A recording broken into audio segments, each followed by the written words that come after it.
আসসালামু আলাইকুম ওয়া রাহমাতুল্লাহি ওয়া বারাকাতুহু। সম্মানিত সুধী মণ্ডলী, দেশ বিদেশ যে যেখানে রয়েছেন সকলের প্রতি রইল আন্তরিক শুভেচ্ছা ও অভিনন্দন। সম্মানিত সুধী মণ্ডলী, আজকে আল্লাহ রাসূল সাল্লাল্লাহু আলাইহি ওয়াসাল্লামের একটি হাদিস নিয়ে আলোচনা করব। রাসূল পাক সাল্লাল্লাহু আলাইহি ওয়াসাল্লাম বলেছেন,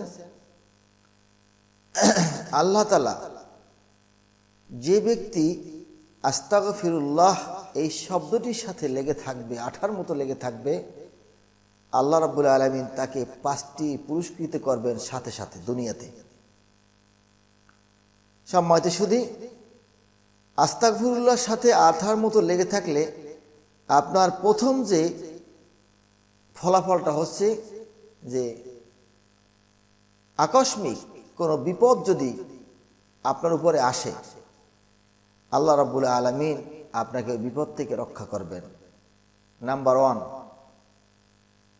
আকস্মিক কোনো বালা মুসিবত কোনো কারণে আপনার উপরে আসলে আল্লাহ তাআলা আপনাকে রক্ষা করবেন। নাম্বার 2, টেনশন থেকে আল্লাহ রাব্বুল আলামিন আপনাকে বাঁচিয়ে দিবেন। চাকরি বাকরি, ব্যবসা বাণিজ্য, সংসার, ছেলে মেয়ে, বিভিন্ন সমস্যায় মানুষ টেনশনে ভুগতে থাকি আমরা।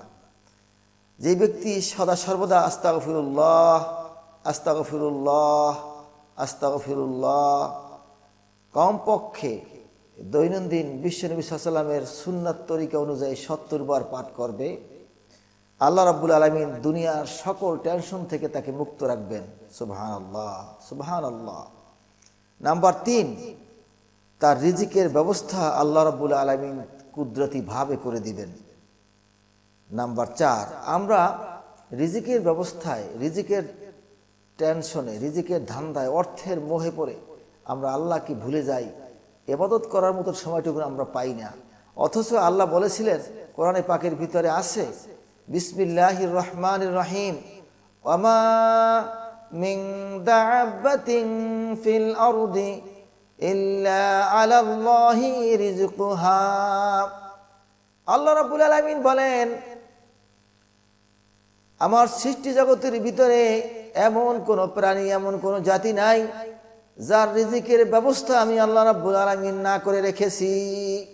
আমি এমন পালনেওয়ালা, আমি এমনি ভাবে তোমাদেরকে লালন পালন করে থাকি। আমার নাম আল্লাহু রাব্বুন, আমি তোমাদের পালনকারী। এমন কি ভাই, দাঁতের ভিতরে একটা যে ব্যাকটেরিয়া পোকা আছে, আল্লাহ তার রিজিকের ব্যবস্থা করে রেখেছে। আপনি দেখেন একটা প্রাণী কিভাবে তার রিজিক কোথা থেকে আসে, সে কি পরিশ্রম করে। আল্লাহ রাব্বুল আলামিন সকল প্রাণীর দিকে, বিভিন্ন পশু পাখির দিকে, আপনার গভীর জলের সাগরে একটা মাছের দিকে খেয়াল করে আমরা দেখি।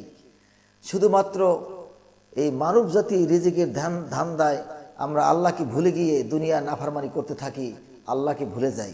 অতএব আল্লাহ নিজে বলছেন, আমি তোমাদের রিজিকের ব্যবস্থা নিজে করে রেখেছি, তোমাকে পৃথিবীতে কেউ না খাইয়া ভাই মরেনি। আমরা শুধু রিজিকের ধান্দায় আল্লাহ রাব্বুল আলামিনকে ভুলে গিয়ে, জাহান্নামকে ভুলে গিয়ে, পরকালকে ভুলে গিয়ে আল্লাহর সাথে নাফরমানি করতেছি। দুনিয়ায় শুধু টাকার ধান্দায়, অর্থের ধান্দায়। আমরা ভাই বেশি অর্থের ধান্দা করব না। আল্লাহ বলেছেন, যে ব্যক্তি নিয়মিত ফজরের নামাজ পড়বে, আল্লাহ রাব্বুল আলামিন তার নিজের জিম্মায়, কুদরতি জিম্মায় তার রিজিকের ব্যবস্থা করে দিবে এবং মৃত্যু পর্যন্ত তিনি কারো কাছে অপমানিত হবেন না। তার সম্মান ইজ্জাতের মালিক জামিনদার আল্লাহ। এই ফজর নামাজের 2টা প্রতিদান আমি আপনাদেরকে জানিয়ে দিলাম। সম্মানিত হাজিরিন, নাম্বার 4, তাহলে আমরা প্রথম জানলাম বিপদে পড়লে রক্ষা করবে কে? আল্লাহ। সমস্ত বিপদ থেকে আল্লাহ রক্ষা করবেন। 2, রিজিকের ব্যবস্থা করে দিবেন আল্লাহ তাআলা। 3, সমস্ত প্রকার চাকরি বাকরি, ব্যবসা বাণিজ্য, শারীরিক অসুস্থতা, ছেলে মেয়ে, সম্পূর্ণ জ্বালা মুসিবত, টেনশন থেকে আল্লাহ আপনাকে আমাকে রক্ষা করবেন। নাম্বার 4, আল্লাহর কোনো আযাব, নাফরমানির কারণে পৃথিবীতে আমি আপনি নাফরমানি না করলেও নাফরমানের সংখ্যা অনেক বেশি এখন বেড়ে গেছে। আইয়ামে জাহেলিয়ার চাইতেও অসংখ্য গুণে নাফরমানি বাড়তেছে ভাই। দেশের বালা পীরের গায়েও লাগে। আপনি জানেন আদ জাতি, সামুদ জাতি, কওমে লূত, বনি ইসরাইল, বিভিন্ন সম্প্রদায়কে আল্লাহ ধ্বংস করে দিয়েছে। ওই সম্প্রদায়ের ভিতরে ভালো আল্লাহওয়ালা মানুষও ছিল। ভাই দেশে বালা আসলে বালা পীরের গায়ে লাগে, কেউ রেহাই পায় না। আল্লাহ রাব্বুল আলামিন কোরআন পাকের ভিতরে আছে।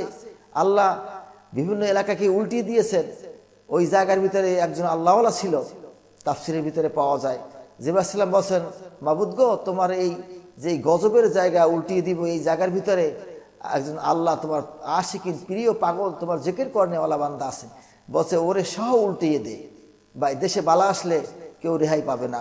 এজন্য আপনি আমি নাফরমানি না করলেও, আমরা আল্লাহর দুশ্মনী না করলেও, আল্লাহর দুশ্মনী করার সংখ্যা এখন পৃথিবীতে অসংখ্য বেড়ে গেছে ভাই। পৃথিবীতে মুসলমানের সংখ্যা মাত্র 180 বা 200 কোটি, তাও এর ভিতরে মুনাফিকের সংখ্যা শতকরা 99 জন। ভাই মুসলমান আছে কোথায়? মুসলমান শুধু মুখে। মুসলমান শব্দের অর্থ কি? মুসলমান কাকে বলে? মুসলমান কখন হয়, কিভাবে হয়? ভাই আমরা এটা বুঝি না ভাই, আমরা শুধু মুখে মুসলমান দাবি করি। সম্মানিত হাজিরিন, আমি মুসলমানের সংজ্ঞা পরে একটা বিভিন্ন আলোচনায় আপনাদেরকে জানিয়ে দিব। নাম্বার 4, আল্লাহর কোনো গজব যদি দুনিয়াতে আসে, আল্লাহ তাকে কুদরতি জিম্মায় ওই গজব থেকে রক্ষা করবেন। নাম্বার 5, দোয়া কবুল হতে, ওই বান্দা আল্লাহর কাছে হাত তুলবে, তার দোয়া কবুল হতে আল্লাহ কোনো সময় দিবেন না। মুস্তাজাবুদ দাওয়াদের মতো আল্লাহ তার দোয়া কবুল করে নেবেন। সম্মানিত হাজিরিন, তাই আমরা এই তওবা ইস্তেগফারের সাথে, অর্থাৎ কমপক্ষে আস্তাগফিরুল্লাহ নবীর একটি সুন্নাত। নবীজি যার কোনো গুনাহ ছিল না, যিনি নিষ্পাপ মাসুম, তিনিও গুনাহের ভয়তে দৈনন্দিন 70 বার, হাদিস শরীফে এসেছে 70 বারের চেয়েও বেশি গুনাহ তিনি তওবা করেছেন। গুনার ভয়তে তিনি কাঁদেছেন, জাহান্নামের ভয়তে তিনি সবসময় বিভিন্ন দোয়া পড়েছেন, কেঁদেছেন। আল্লাহ রাব্বুল আলামিনের রসুলের সুন্নাত তরিকায় আমরা এই আস্তাগফিরুল্লাহ শব্দটি সদা সর্বদা পাঠ করব। আল্লাহ আমাদেরকে গুনাহ থেকে বেঁচে থাকার তৌফিক দিবেন, আমার সমস্ত হাজতকে আল্লাহ পূরণ করে দিবেন। সম্মানিত হাজিরিন, আস্তাগফিরুল্লাহ শব্দের অর্থ অনুতপ্ত হওয়া, অনুশোচনা হওয়া। গুনাহ করেছি আর গুনাহ করব না, গুনাহ থেকে বেঁচে থাকব, এই তওবার অনুশোচনা হওয়া ভাই। এজন্য সদা সর্বদা আমরা আস্তাগফিরুল্লাহ পাঠ করব। আল্লাহ যেন আমাদেরকে এই আস্তাগফিরুল্লাহ অর্থাৎ গুনাহ থেকে মাফ চাওয়া আল্লাহর কাছে আমাদেরকে তৌফিক দান করেন। ওয়া আখিরু দাওয়ানা আলহামদুলিল্লাহি রাব্বিল আলামিন। আসসালামু আলাইকুম ওয়া রাহমাতুল্লাহি ওয়া বারাকাতুহু।